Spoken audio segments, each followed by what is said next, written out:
Hello and welcome. This is Michael Connell, and I'm here as always with William Linville.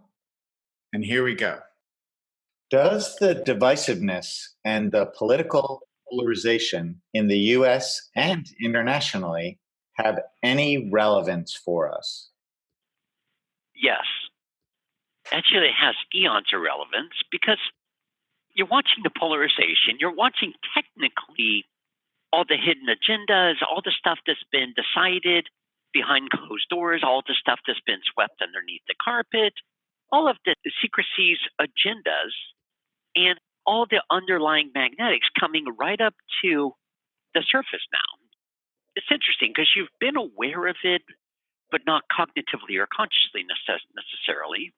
You've been aware that things have been off. You've been aware that things have been somewhat scrambled. You've also been aware that there's been all of these different power games playing out and been treated and contained and put in all these boxes, or let's just say not even put in, held into all these boxes, and perceiving yourself to be a part of the sheeple rather than wide awake, fully alert, rather than being told straight out what is.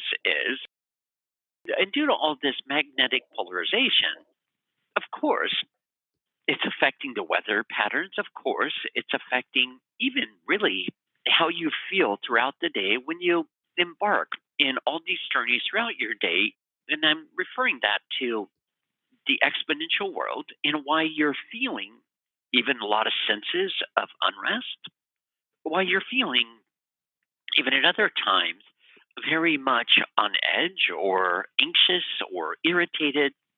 It's not just one thing entirely, it's the whole group collective consciousness, like I'll say from country to country, culture, color, and creeds, and you're really feeling the atmosphere.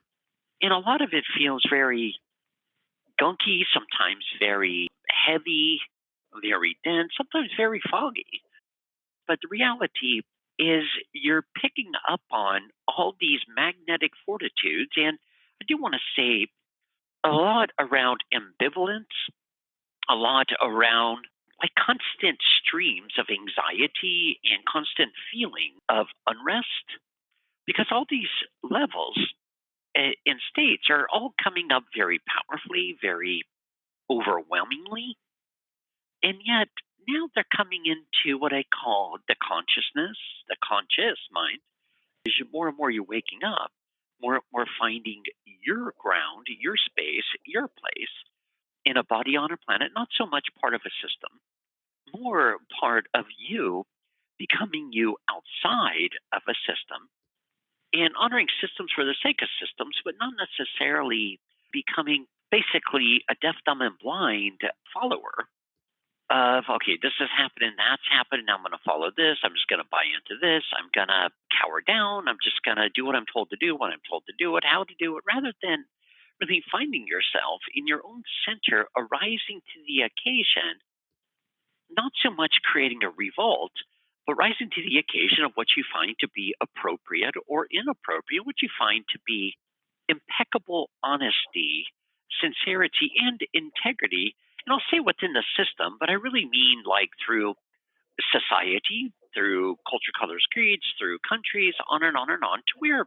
you're feeling, but also integrating all the clarity being presented to you and for you, brought to a total complete head of divinitization and clarity to where you can actually feel your liveliness coming back within and throughout your body. You can feel technically your wings opening rather than feeling so compressed, suppressed, beaten down, broken down, and controlled and contained by all of the political situations and political climates, which, when I look at it, I look at like political is just kind of making it a larger playground, but a lot of playgrounds still with like little elementary children with, okay, you're going to be my follower, and all this gunk that has been playing out and playing out really for centuries, but now becoming more exposed, more right there in front of you to no longer be able to tuck your head under the covers or under the sand like an ostrich,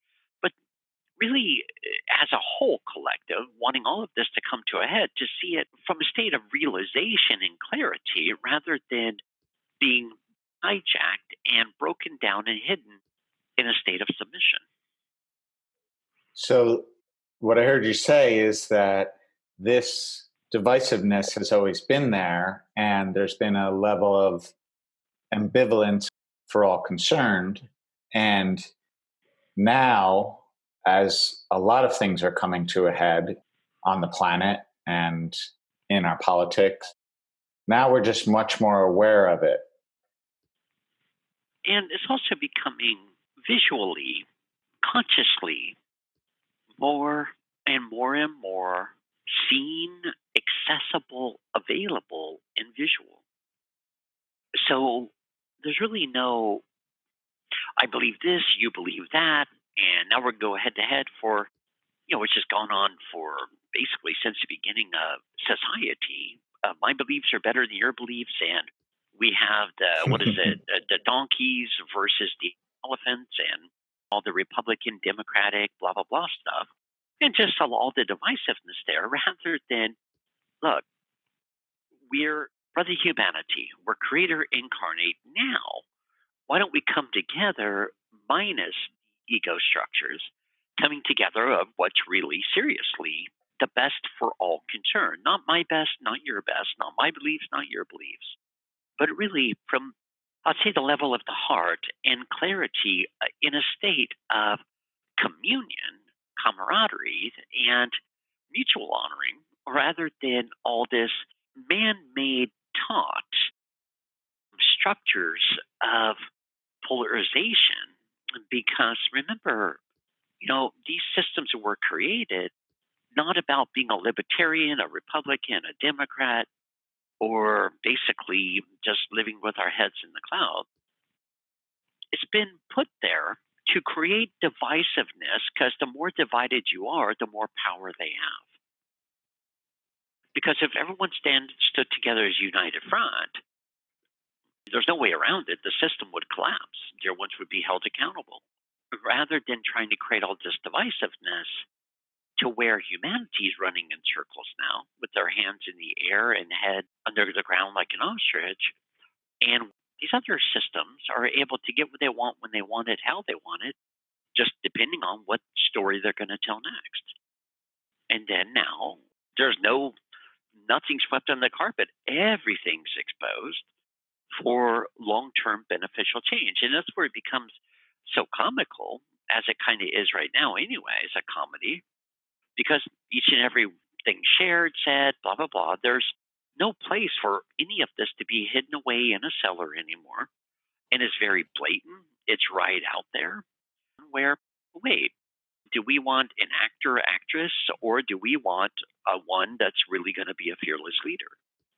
Not a terrorist by any means, not to create fear, but to really raise the standards of whom, what, if anyone or whatever we're going to elect. That's one that's just, any way you look at it, kind of like just the representative. But the true power comes back to everyone individually walking their own walk and accepting nothing less than love. And as we are asked to rise to the occasion to find what we feel is in best integrity for ourselves and all concerned, how best can we assist as this polarization continues? For every culture, color, and creed on the planet, it's all happening from the U.S. to Canada to Iran, Iraq to Afghanistan, blah, blah, blah. It is England, London, it's happening everywhere. Brexit in Britain, all of this stuff's coming up to a head. The biggest gift we can give is to be in a state of our heart, our passion, and I'll say being the love that we are, or the light that we are, without judgment. Because once we start judging, we start being sucked in like a huge vacuum, being sucked right into the mass collective. And the biggest gift we can give is to not be split, not be in battle mode, but still walking your own walk from your heart, from your clarity, from your divine intellect, your knowingness, in where when we drive down the road or we walk down the road, when we go to work, we go to the stores or wherever you may go, that we are emanating as a wide open book, not entertaining walking around in a total heightened defensive mode and coming in from a very all inclusiveness, whether it's culture, color, and creeds, beliefs. Okay, well, hey, tell me more about yourself and why you believe that, rather than judging them because they're different, because they can easily judge you because you're different than they are, but really becoming more and more all inclusive to where you're receptive and expressive at the same time without all the walls and barriers up. And not being afraid of something or someone different, really embracing it and what can you learn from them. So instead of battling, you are taking more of a stance of communicating and understanding. And receiving more clarity, understanding, and really being able to hear them without any filters.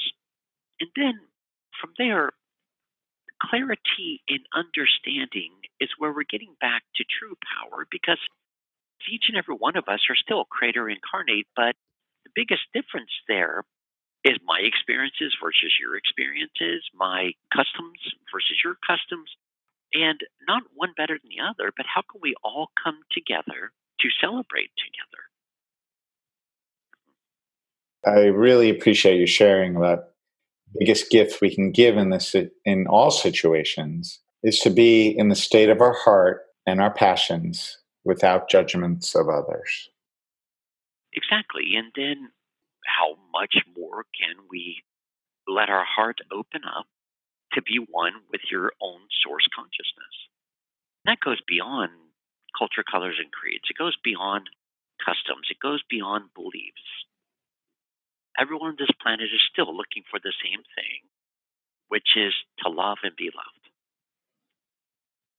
Thank you, William, and thank you for joining us. Click subscribe to hear future episodes of The Relevance of Now.